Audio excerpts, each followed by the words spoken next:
দুপুরবেলা আমরা খাচ্ছিলাম ভাত, খালি আওয়াজটা শুনলাম। কি আওয়াজ শুনলেন? এই গুলির আওয়াজ শুনলাম না কি আওয়াজ পাড়াকার মধ্যে আমরা জানি।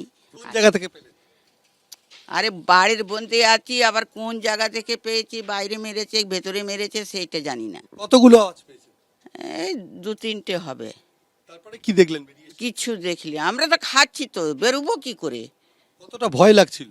ভয় তো লাগে না, আমরা বললাম বাচ্চারা পাড়াকা ফোড়ছে, আর তারপরে কি জানলেন? আর কিছু জানি না। এরকম দেখে তো আপনারা দীর্ঘদিন ধরে রেল কোয়ার্টারে থাকেন, এরকম গুলি চলতে দেখেছেন দুপুরবেলা? কি না, গুলি তো বেরিয়েছি তখন তো শুনলাম। এখান থেকে বাইরে থেকে আসা ছেলেরা এখানে আড্ডা দেয়, মানে ভিড় করে? না, আমি তো সেই কথা জানি না বাবু। এখানে তো অনেক কোয়ার্টার ফাঁকা পড়ে আছে। ফাঁকা তো সবাই আছে, সবাই মানুষ আছে, গরিব মানুষ যাবে কোথায়?